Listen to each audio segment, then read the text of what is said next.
Harris. Thank you very much, Presiding Officer.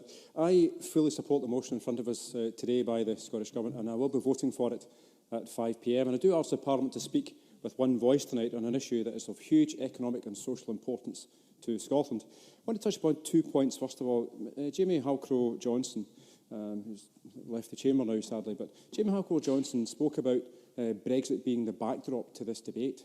It's not the backdrop, it's fundamental to this debate. There is no backdrop at all. This is fundamental to what's actually going on today.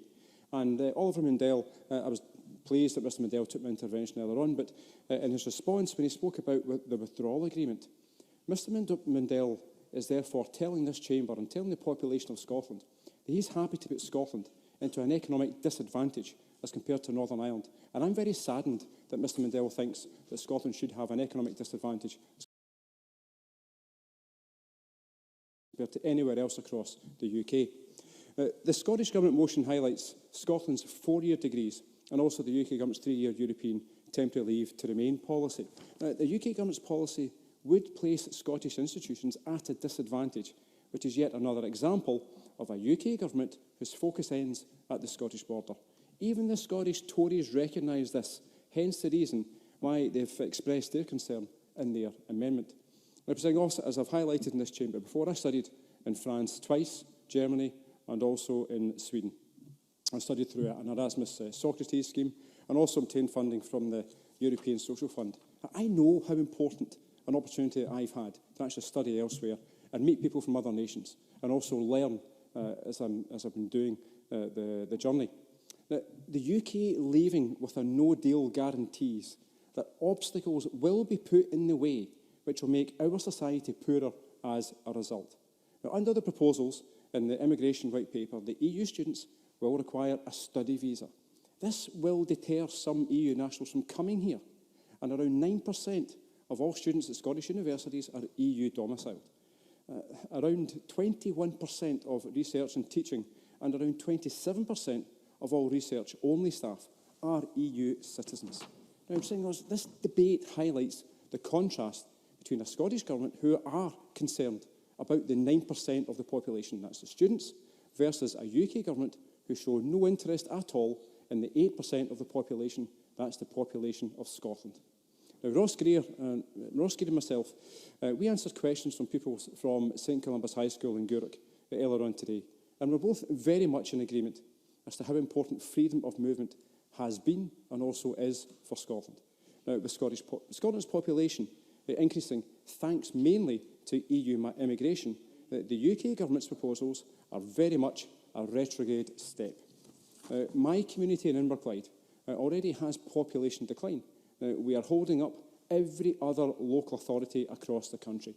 Now, I don't say that with any pride, and I do accept that we've got many challenges. I also accept that we do not have a university in my constituency, but we do have an international population and also scientists who live locally. Now, leaving the EU, whether it's with a deal or no deal, is in effect raising the portcullis to stop people from entering. Now, who would have thought a UK Government would do such a thing?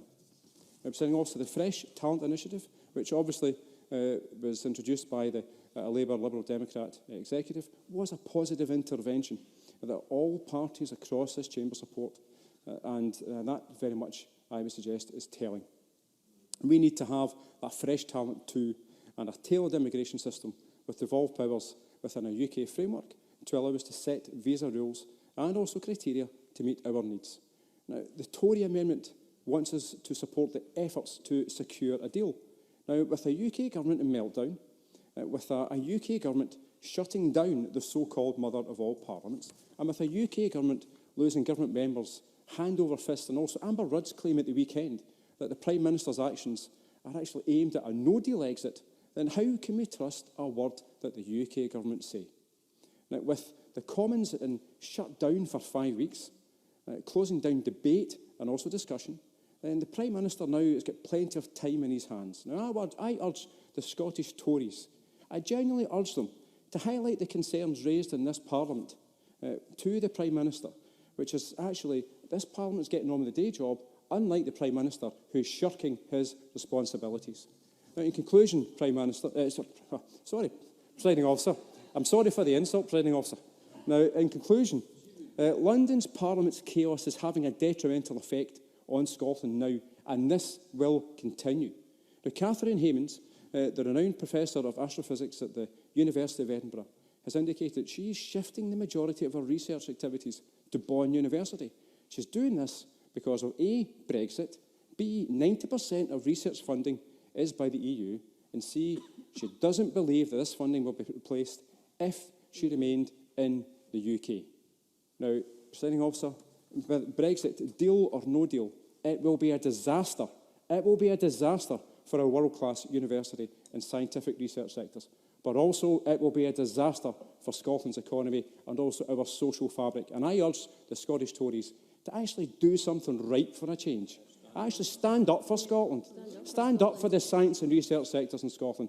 Because you know what? Your constituents will actually thank you for doing so. Thank you very much.